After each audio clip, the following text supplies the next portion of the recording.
Ici Danick Julien, journaliste. Bienvenue à votre émission de la rentrée 2023 des émissions de CJSR. Et on va commencer dès maintenant à parler d'une nouvelle émission avec un visage qui vous est familier, Michel Beausoleil. Bonjour Michel. Salut!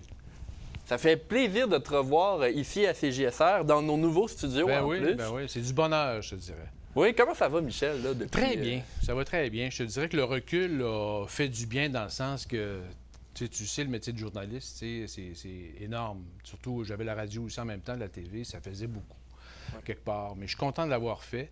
Mais je suis content d'avoir pris un recul, justement, de tout ça pour... ben là, je reviens tranquillement dans une autre formule, justement. C'est plus entrevue. Oui. Et j'aime beaucoup les entrevues. Je trouve que aller en entrevue en profondeur, on a quand même 30 minutes avec quelqu'un. Le titre qu'on a choisi, en fait, c'est « Revenir de loin ». Ce sont des gens qui ont subi des épreuves importantes dans leur vie. T'sais, on a tous subi des épreuves, on en subit tous, puis on en subiront, on va en subir encore Oui. tout le temps. Et comment on réussit à s'en sortir? Il faut vraiment miser là-dessus. Oui, c'est beau les drames qu'on vit, mais comment on réussit à s'en sortir? Et c'est un peu là, le but de cette émission, Revenir de loin. Dans cette émission-là, il y a un message d'espoir aussi là, Tout avec ces témoignages-là. Tout à fait, parce que ce sont des gens qui ont vécu ça peut être le suicide, par exemple, d'un de tes enfants, ça peut être une maladie grave, une maladie sévère que tu as subie. Il y a des gens, justement, la première émission qui a été diffusée ce soir, justement, c'est avec Dan L'Initié, qui est un rappeur professionnel, un Huron-Wendat, qui a vécu une enfance très difficile, une vie très difficile, mais qui a réussi à s'en sortir. Et l'écriture, pour lui, ça a été l'espoir de sa vie, en fait, OK. tout ça. Alors, ce sont des témoignages intéressants de gens qui ont réussi à s'en sortir. Puis, je pense que ça nous donne, en fait, ce genre d'entrevue-là ou de témoignages, ça nous donne l'espoir de passer à travers les différentes épreuves. Et plus ça va être difficile. La vie est difficile actuellement, là. Et ce concept d'émission-là, est-ce que tu avais déjà animé quelque chose de ce genre-là, toi, dans ta carrière, Michel? Ben, en fait, j'ai interviewé des gens qui avaient subi des drames, des accidents, mais pas dans ce genre. Tu sais, pas juste ça. C'était dans le cadre des nouvelles, dans le cadre de l'actualité plus. Mais je te dirais, c'est pas mal la première fois là, qu'on prend le temps là, de s'asseoir avec quelqu'un puis de la faire parler, en fait, qu'elle s'ouvre. En fait, c'est l'ouverture, hein? Puis, oui, c'était probablement les premières fois, là. Et comment vous avez fait pour trouver les volontaires pour cette Bien là, c'est ça. émission-là? On est encore là-dedans aussi. Il y a des gens qui aimeraient témoigner de leur expérience qui devient en bout de ligne utile aux autres. C'est un peu le but de ça. Bien, c'est qu'on lance l'invitation. On lance l'invitation aux gens qui ont des choses à témoigner. Actuellement, il y en a qui ont, on a quoi, 4-5 émissions de compléter jusqu'à maintenant, sur une quinzaine. Donc, il y a de la place. Il y a des gens qui aimeraient témoigner de leur histoire, quelle que soit votre histoire. Si vous jugez que vous avez réussi à vous surpasser réellement et que votre histoire peut servir aux autres, bien, tant mieux. C'est un peu le but de ça. Et Michel, tu ne t'arrêtes pas à une seule émission parce que dès que Revenir de loin est terminé, on a un autre projet qui s'appelle Devenir meilleur. Bien, en fait, devenir meilleur, c'est un peu... ça, c'est mon dada depuis, je te dirais, tout le temps. L'émulation. L'émulation, c'est le sentiment qu'on a pour surpasser quelqu'un ou dépasser quelqu'un. L'émulation, c'est vraiment un sentiment qu'on a, qui existe.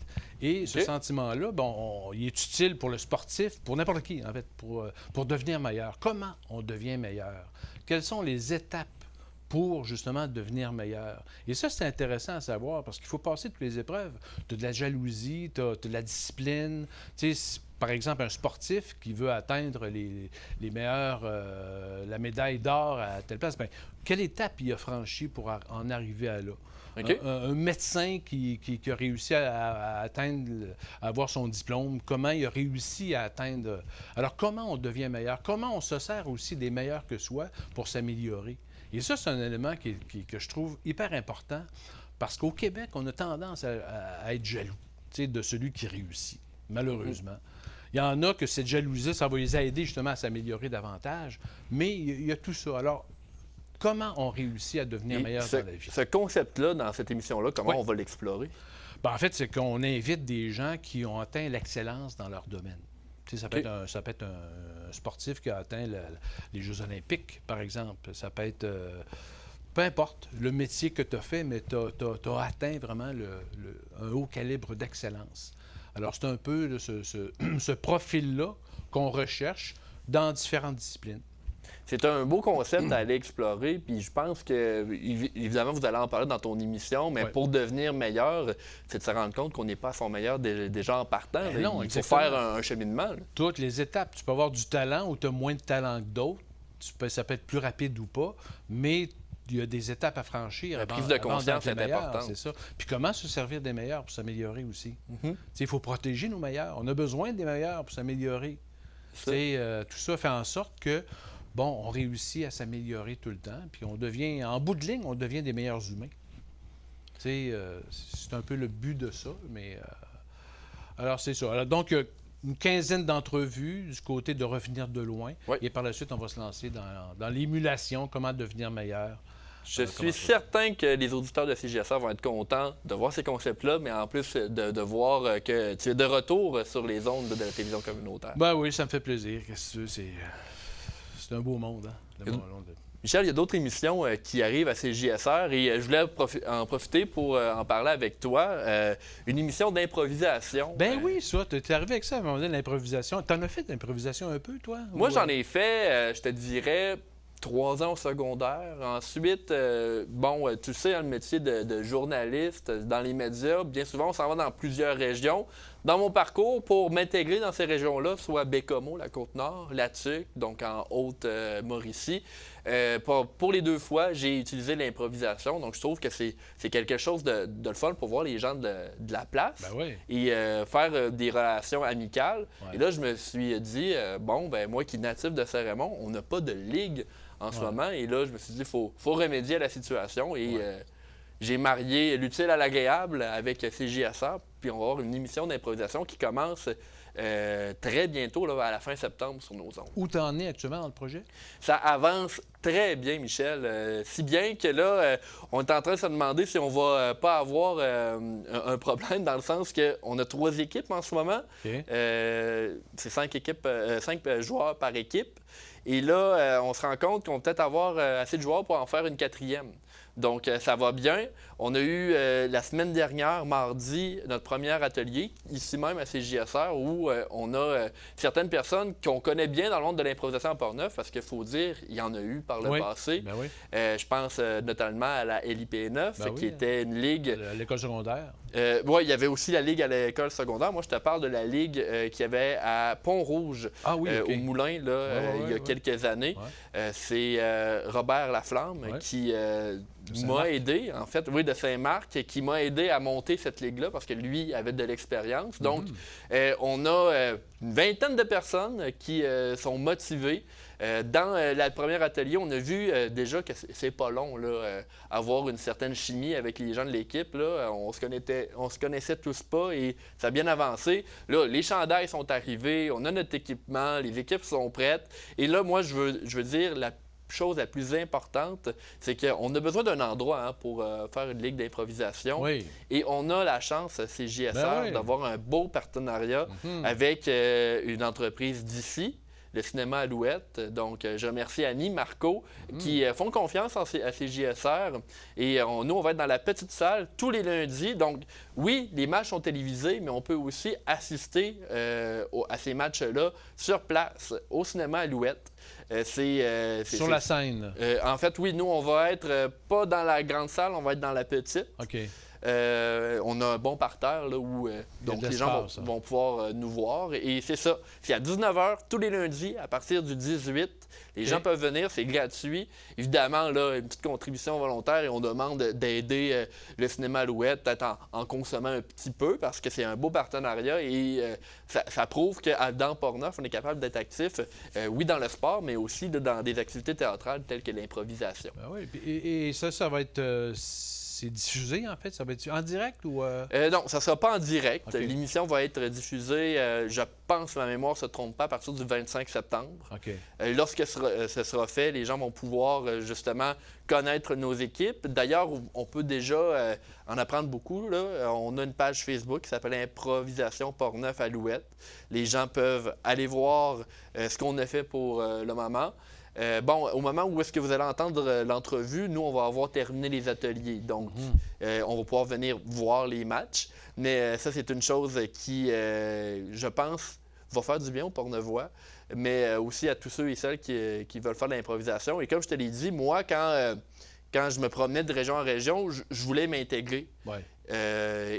L'improvisation, ça a été ça. Bien, on a des gens qui sont nouveaux dans Portneuf C'est sûr. et qui participent. Donc, je vous invite à venir les voir, venir les rencontrer, Ben pourquoi pas. Là, vous avez 3 équipes actuellement. Il y a une 4e qui est en formation. Peut-être, oui. Vous allez... on est encore en spéculation. C'est sûr qu'on a une ligue. C'est 10 semaines la saison, peu importe, 3 ou 4 équipes. OK. Il y a juste un match là, qui change si c'est le cas. La 4e équipe arrive bientôt. On a déjà des capitaines pour les 3 premières. Moi-même, je vais faire partie... Tu vas jouer finalement? Finalement, je OK. joue, oui. J'ai décidé, je me suis dit, c'est un beau... Ben oui. C'est un beau moyen que les gens puissent découvrir une autre facette, mais aussi, moi, j'adore l'improvisation, là, donc j'ai pas pu résister là, quand j'ai vu que les gens embarquaient. Ouais. On est... et je veux aussi, avant qu'on termine, je vois que le temps file pour notre émission de la rentrée. C'est Fred Richard, notre arbitre. OK. Fred a déjà, vous l'avez déjà vu dans certaines émissions, ici à CJSR. Lui s'occupe de l'arbitrage et c'est quelque chose qui est super plaisant parce que c'est quelqu'un qui est motivé, a fait de l'impro au cégep, est allé voir même ses anciens coachs, ses anciens arbitres pour être prêt. C'est quelque chose de nouveau pour lui, être arbitre. Et vous allez voir, on va avoir un produit qui, je le pense, va rendre d'autres ligues jalouses, du moins, j'espère. Ben tant mieux. Ben merci de cette initiative. Merci à toi, Michel. Merci. À bientôt. À bientôt. On poursuit notre émission de la rentrée 2023 CJSR et maintenant j'ai avec moi Charles Laviolette. Bonjour Charles. Bonjour Danick. Charles, vous le connaissez, il a fait plusieurs émissions, a travaillé aussi dans l'Info CJSR avec certains reportages. Charles, tu as travaillé pendant plusieurs mois sur une émission qui, je pense, te passionne, Histoire d'eau. On parle des rivières dans Portneuf. Qu'est-ce que c'est le concept à la base, Histoire d'eau? Oui, c'est ça. Donc, Histoire d'eau, dans le fond, c'est comme de prendre rivière par rivière. Certaines rivières de Portneuf, il y en a 8. Il y a 8 épisodes. Chacun sur une rivière, puis chacun sur un thème. Okay? Donc, c'est un peu comme faire si les rivières avaient une personnalité. Puis chaque émission est très différente. On aborde des sujets différents à chaque émission. Donc, il y en a une, exemple, c'est plus sur la faune. Il y en a une autre que ça va être plutôt sur la qualité de l'eau.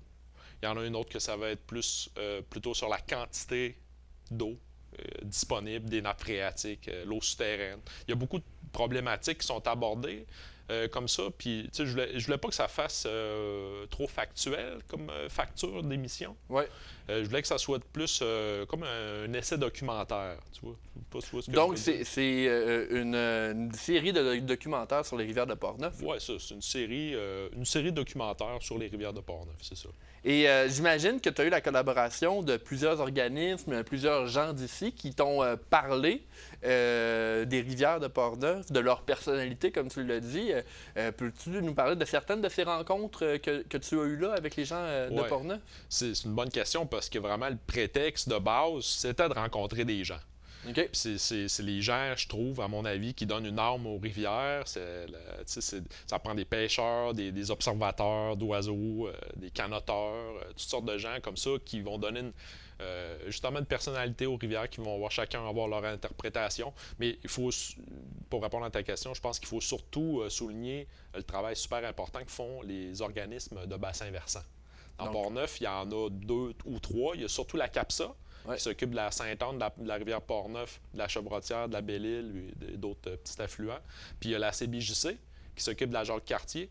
Puis il y a aussi l'organisme de Basse-Saint-Vincent de la Batiscan, là, qui touche certaines rivières de Portneuf également. Oui, mais c'est plus la Batiscan. Donc on parle plus à la Rivière-à-Pierre, là, dans les territoires non organisés au nord. Mais c'est beaucoup la CAPSA avec qui j'ai collaboré. Là.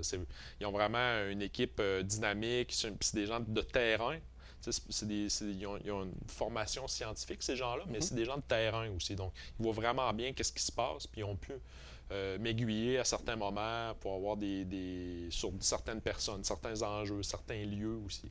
Les lieux sont très importants aussi dans cette émission-là. J'imagine que dans cette émission-là, Charles, en tant que réalisateur, tu as fait plusieurs découvertes sur le paysage de Portneuf, parce que les rivières, on sait qu'elles sont là, mais on porte pas toujours attention lorsqu'on passe sur un pont ou quelque chose comme ça. Et toi, est-ce qu'il y a une ou deux observations que toi tu as fait ou réalisations qui t'ont vraiment marqué pendant que tu as travaillé à faire ton émission? Oui, c'est sûr, j'ai appris beaucoup de choses. Ouais.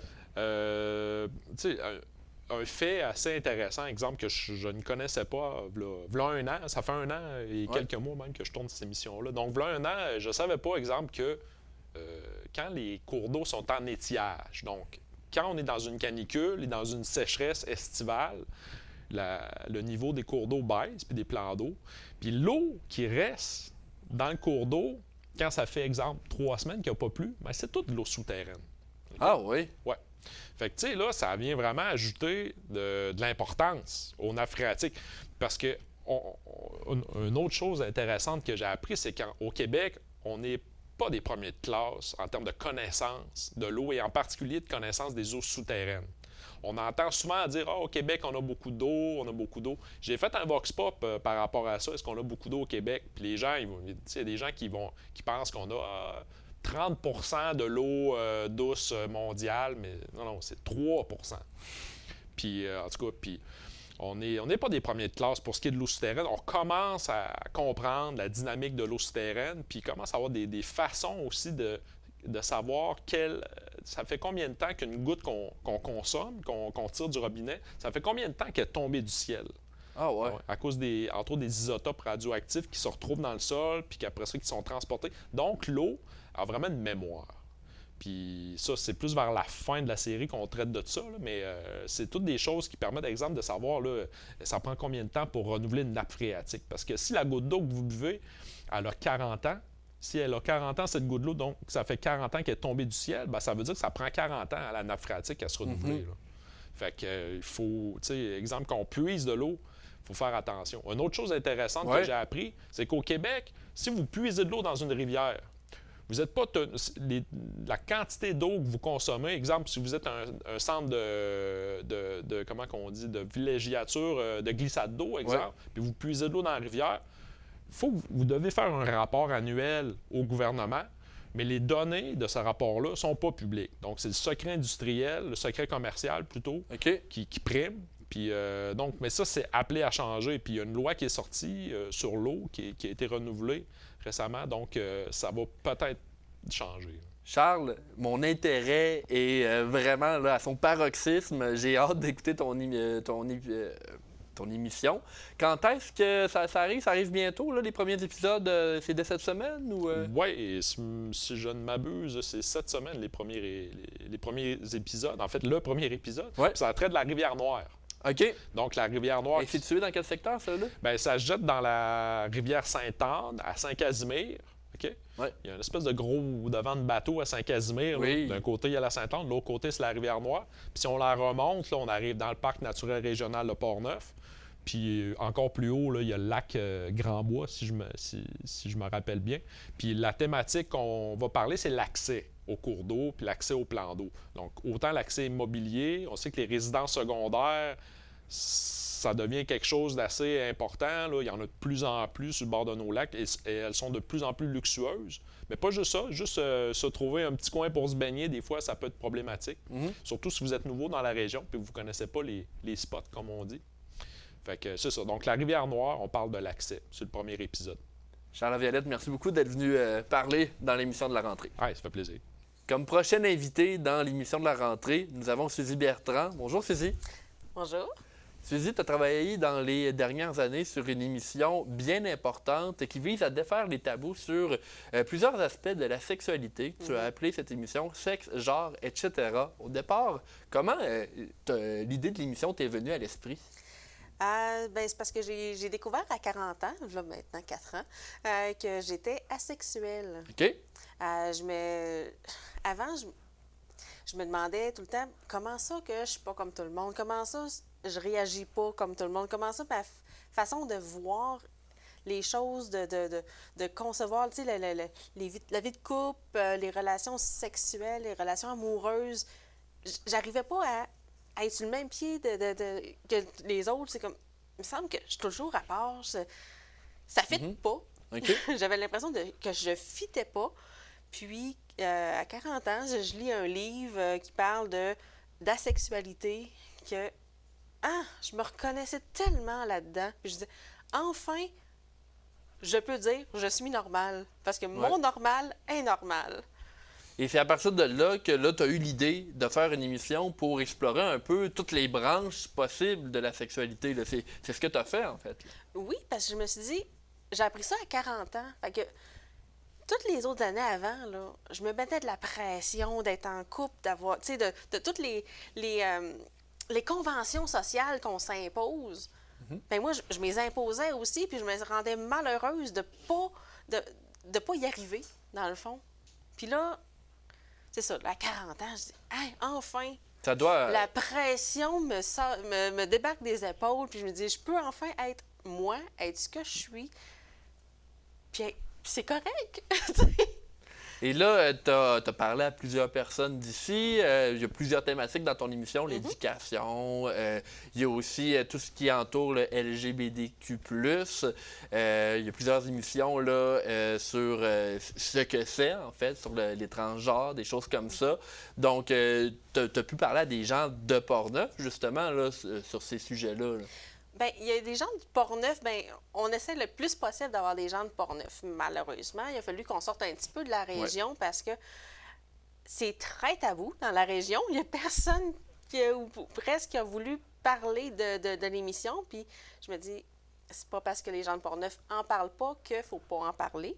Donc, je suis allée me chercher des intervenants un petit peu à l'extérieur. Oui, et en parlant de tes intervenants, il y a quand même une sexologue qui a participé beaucoup, je pense, Audrey, son prénom. Oui, Audrey Morabito, elle a son bureau à Montréal, qui nous a offert son temps de façon gracieuse. Tu sais, elle nous a pas chargé pour son temps, puis on l'apprécie vraiment beaucoup parce qu'elle était vraiment là... ça accroche, comme on dit. Là. Et là, elle a nuancé là, plusieurs concepts là, et peut-être même expliqué là, en profondeur là, des choses qui, au départ, peuvent être difficiles à comprendre. Oui, effectivement. Moi, je me considère une personne qui est très ouverte d'esprit, très... comment je veux dire... Ben, je pense qu'ouverte, c'est le mot. Oui, je suis très ouverte d'esprit. Mais j'ai quand même appris des choses avec la sexologue et les autres intervenants des différents thèmes que j'ai abordés là, dans l'émission. Quand je pense aux intervenants de Portneuf, je sais que tu es allé voir la commission scolaire, en fait le centre de service scolaire maintenant, pour l'éducation auprès des jeunes. Tu es allé voir aussi un endroit pour la lingerie à Donnacona. Tu as fait le tour de ce que tu pouvais faire. Tu as trouvé des gens aussi qui ont fait des témoignages sur leur histoire. Donc, c'est un beau travail là, que les gens vont pouvoir visionner très bientôt. Oui, on a travaillé très fort. Ça fait 3 ans qu'on travaille très fort sur ce dossier. Très contente que ça sorte puis que ça soit vu et partagé. Parce que l'information, faut que l'information circule. Il ne faut pas que ça reste tabou. Il faut défaire ça. Bien, Suzy, merci beaucoup d'avoir pris le temps de venir nous parler aujourd'hui. Bien, ça fait plaisir. Merci. Comme dernière intervenante dans cette émission de la rentrée, le directeur général de CJSR. Bonjour, Christian. Bonjour, Danick. Christian, comme tu as pu le voir, on a plusieurs personnes de l'équipe qui sont venues nous parler des émissions. C'est une belle programmation là, cet automne. Écoute, c'est formidable en un court laps de temps comme ça d'avoir fait au total 12 émissions, à un tel point on considérait important de les mettre aussi en après-midi. Donc, les émissions du soir, le lendemain, vont passer en après-midi. Donc, la programmation qui est bonifiée là, cette Ouais, année, là, ouais, on peut le dire ouais, comme ouais. ça. Christian, il y a 2 autres émissions dont on n'a pas parlé.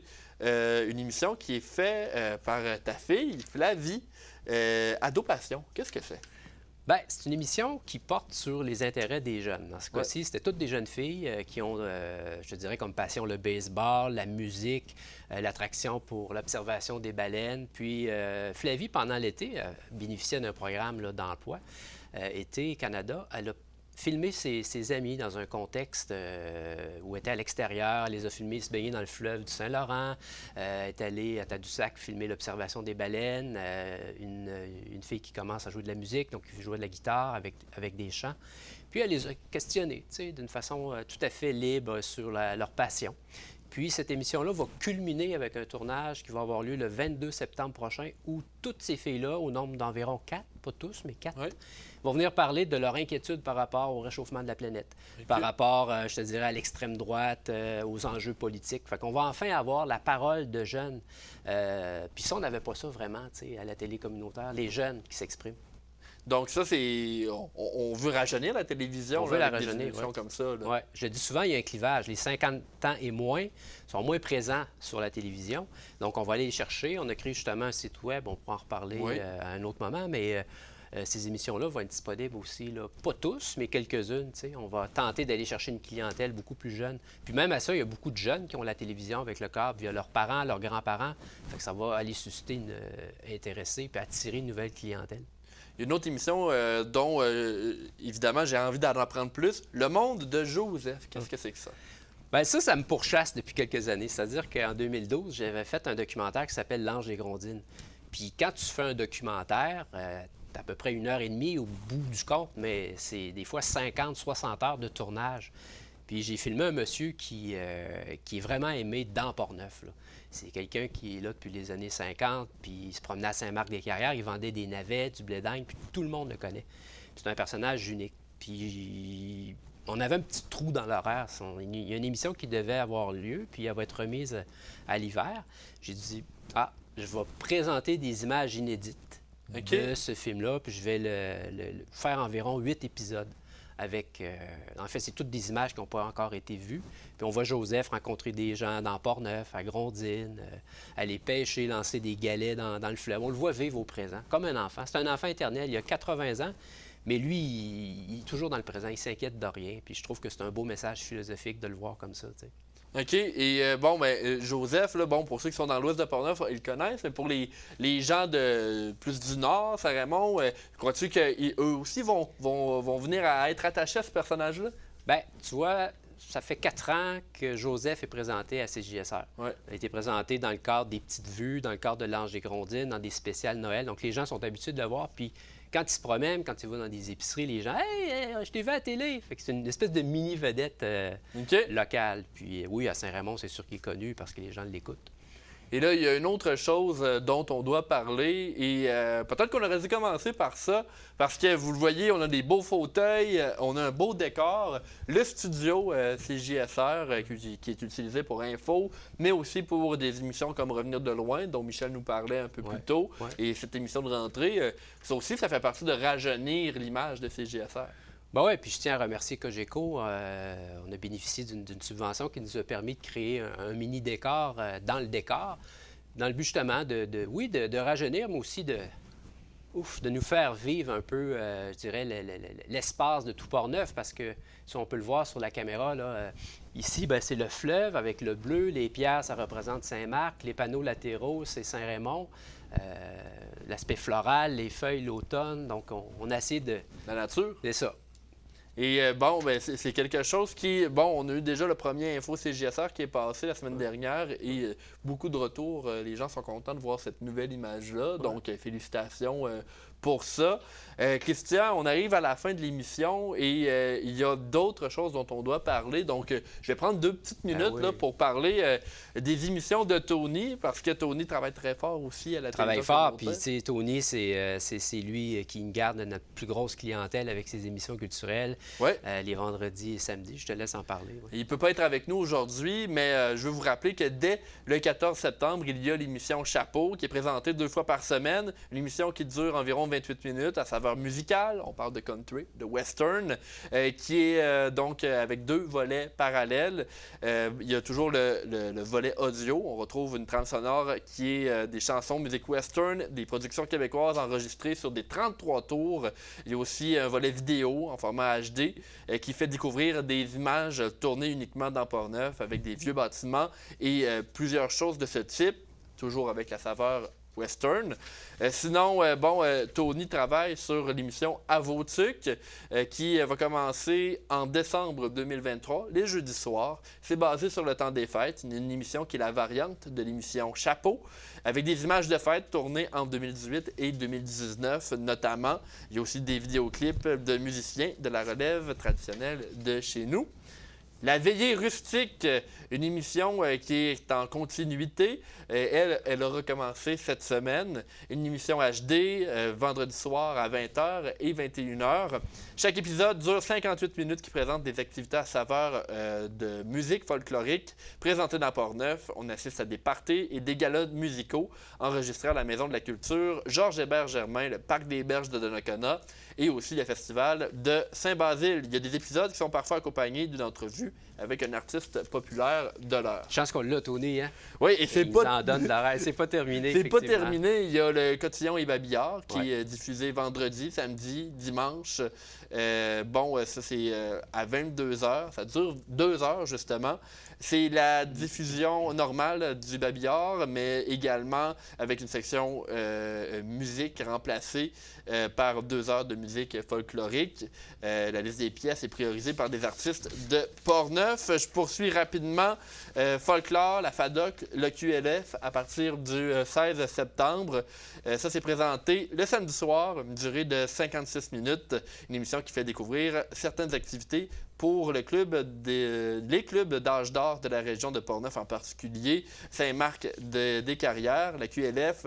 C'est aussi les activités de l'Association québécoise des loisirs folkloriques à Ville-Vanier, Québec. Chaque mois, un invité réputé du monde folklorique est présenté et c'est un spectacle qui est tourné par CJSR. Bien souvent, c'est des gens de Portneuf qui figurent dans ces émissions-là. Et finalement, il y a la soirée québécoise dès le 16 septembre. C'est une nouveauté. Ouais. C'est une émission qui était produite par Cogeco, réalisée par la QLF de 2000 à 2003. Donc, on va retourner dans le temps. C'est une série d'épisodes qui est à CJSR, à l'origine en format VHS et qui a été refait sous la forme de l'émission populaire de Louis Bilodeau, une soirée canadienne où on peut découvrir chaque semaine le talent des groupes folkloriques, soit en danse, musique traditionnelle et j'en passe. Alors, voilà pour l'émission de la rentrée. Je remercie évidemment le CJSR de m'avoir permis de l'animer et on vous dit donc à très bientôt pour cette belle programmation. Oui, bonne programmation à tous, puis au plaisir. Merci, Danick. Merci, Christian.